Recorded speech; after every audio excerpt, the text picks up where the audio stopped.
გამარჯობა მეგობრებო, ცოტა ცუდი ამბები არის კოსმოსიდან. ოღონდ ისეთი არაფერი სამწუხაროდ ჯერჯერობით არ გვეცემა მეტეორი მიუხედავად იმისა, რომ საახალწლო განწყობაზე ვარ და ეგერ გრიფინდორის ფორმაც კი ჩავიცი ქვიდიჩის, მაგრამ სამწუხაროდ მეტეორი ჯერ კიდევ არ ამოგუჟლეტს მთლიანად ამ ცივილიზაციას,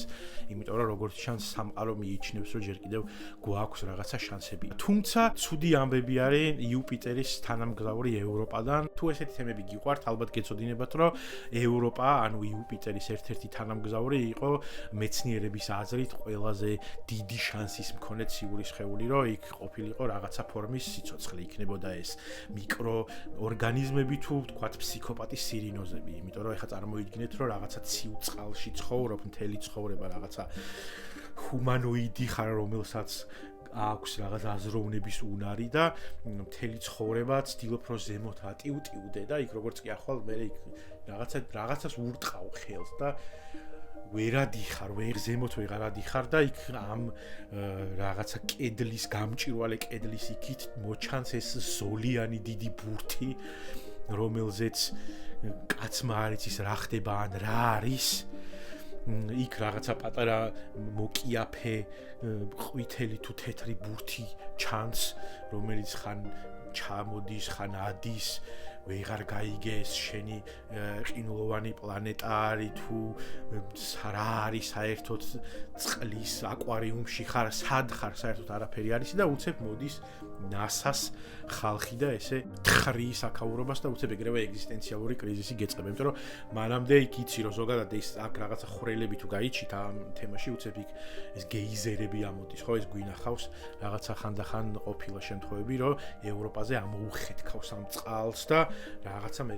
თოვს იქ ნელ-ნელა და იქ ვიღაცა შენი მეგობარი აიტაცა ერთხელაც რომელიღაცა კაც თევზა ან ქალ თევზა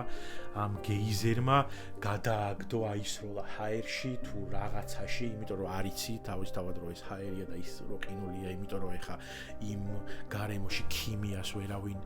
ვერ გამოიგონებდა და შესაბამისად ელემენტარული გაგებაც კი არ აქვს საერთოდ სამყაროსი და ბუნების რა ხდება შენს გარშემო და ხედავ რომ ეს შენი მეგობარი აიტაცა ამ რაღაც სპონტანურმა გეიზერმა და დაახეთქა მერე აი ამ გამჭვირვალე ყინულის კედელზე და საერთოდ გადარეული ხარ და მერე იქ ვიღაცა შამანი ქალთევზა გეუბნება იმას, რომ გუშინ რომ აი იმ რაღაც ზოლიანი ბურთის დღე იყო და ეს პლანქტონი რო ჭამა იმ შენმა მეგობარმა, ზუსტად მაგიტომ მოუვიდა ეს, რომ ამ სპონტანურმა გეიზერმა აიტაცა ჰაერში შენი სამყაროს გარეთ და დაახეთქა და გამოფინა სამყაროს ჭერზე როგორც სასჯელი. და შენც იძულებული ხარ რომ ფაქტობრივად მე აი ამ ყინულოვან ოკეანეში იმარხულო. თავისთავად ცხადია ხა გექნება ეგზისტენციალური კრიზისი და იქნები ფსიქოპატია, აბა რა არის და ამ დროს წარმოიდგინე რომ მოდის და გეუბნება მე ეს შენი შამანი ქალთევზა რომ ჟორას ბიჭს უნდა გაყვეცოლად, იმიტომ რომ თუ არა და შემდეგი გეიზერი შენ აგიტაცებს და შენ გადაგაგდებს სამყაროს მოუსავლეთში. და შენს აი ის არის უნდა დათანხმდე და ამ დროს ევროპას მეორე მხრიდან მოდის ვიღაცა ფემინისტი ქალთევზა და გეუბნება რომ არავითარ შემთხვევაში არ შეიძლება რომ ჟორას რძალი გახდე, იმიტომ რომ შენ უნდა საკუთარი თავის გჯეროდეს, უნდა იყო ძლიერი და თუ ერთხელ მოდიხარ აი ამ წყალში კიდევაც უნდა იცხოვრო რაღაცა საინტერესოდ და გთავაზობს რომ საკუთარი თავის რეალიზაცია მოახდინო და გახდე რაღაცა კოსმიური პინგვინების ან ზვიგენების მკვლევარი ან მონადირე, რომელიც დადის და რაღაც განძს ეძებს ამ პლანეტაზე, რომელიც ვის უნდა დაემარხა, იმიტომ რომ ყველას იცნობს ფაქტობრივად ეხა ამ წყალში.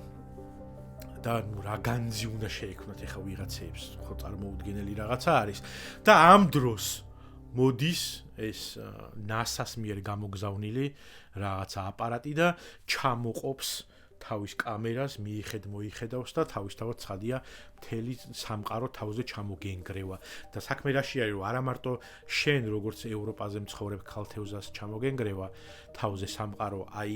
NASA-ში ჰიუსტონში ვინც ზის ვიღაცა ნერდი ის რომ დაინახავს ამდენ კოსმიურ ქალთევზას იმას ცალკე ჩამოენგრევა სამყარო მაგრამ თან ამის შესახებ არც შენ არ იცი და იმან ხომ მით უმეტეს არ იცის მე ის რაღაცა კომუნიკაციას ცდილობს მე აქ უნდა გაარკვიონ რომ ეს ამბავი გითხრან თუ არ გითხრან მე ეს გაბაზრდება TikTok-ზე იტყვის ვიღაცა რომ იქ თურმე ევროპაზე რაღაცა ქალთევზები ცხოვრობენ და მთელი სერიოზული ამბავი ხდება ეს ვიდრე შენ ფიქრობდი იმას რომ ვიღაცა კაცთევზას ჟორას რძალი გამხდარიყავი თუ არა. მოკლედ აი ესეთი რთული სიტუაცია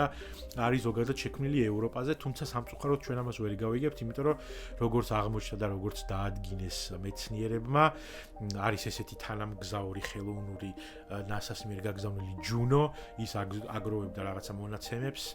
იუპიტერის თანამგზავრებისგან და აღმოჩნდა, რომ როგორც გამოითვალეს, ევროპა დაფარული არის 35 კილომეტრის სისქის ყინულის საფარით და შესაბამისად ფაქტობრივად შეუძლებელი არის რომ იქ რაიმე სახის სიცოცხლე იყოს, იმიტომ რომ არ არის მაგისთვის საჭირო პირობები და ნუ მანამდეც ჩვენ რა მე ახლა გავიგე, მაგრამ როგორც აღმოჩნდა, მანამდე გავუგიათ NASA-ს მეცნიერებს და ზოგადად ასტრობიოლოგებს იმის შესახებ, რომ თურმე იუპიტერი იმდენ რადიაციას გამოხობს, რომ აი ის რაოდენობა ჟანგბადისა, რომელიც სიცოცხლისთვისაა საჭირო, შესაძლებელია საერთოდაც არ იყოს ევროპაზე. ამიტომ ორმაგი დარტყმა მიიღეს ფსიქოპატმა და ეგზისტენციალური კრიზისის მქონე სირინოზებმა ამ ციურ სხეულზე, რომელსაც პლანეტას ვერ უწოდებთ სამწუხაროდ, მაგრამ რას ვიზავთ. ხო და მოკლედ ზოგადად ჩვენ ნუ ერთი ის არის რომ ვიდრე ეს ამბავი გახდებოდა ცნობილი მაინც გაუშვეს, იმიტომ რომ ნუ თავისთავად საინტერესო არის ერთ-ერთი საინტერესო ციური სხეულია, რომელზეც გვინდა რაღაც გამოკვლევები ჩატარდეს და ევროპა კლიპერი ესეთი ხელოვნური თანამგზავრი თუ რაღაცა მანქანა, რომელიც გარკვეულ ინფორმაციას მოგვაწვდის ევროპას შესახებ, გაუშვეს უკვე და 2030 წლის აპრილში ჩავა იქ და მე უფრო მეტი გვეცოდინება და ვნახავთ იქ დავუკაკუნებთ იმ სირინოზებს თუ არიან თუ არ არიან და ის მაინც გვეცოდინება რომ ყოველ შემთხვევაში ამ მზის სისტემაში მარტონი ვართ. აი ესეთი ამბებია მეგობრებო და რა ვიცი გილოცავთ ახალ წელს დამდეგს შობას რა ვიცი ყველაფერს და აი ესეთი სამწუხარო ამბები თუ არ მოსული კოსმოსიდან. დედამიწაზეც ვერაფერით გაგახარეთ და კოსმოსიდანაც არ არის მართლაც კარგი ამბები.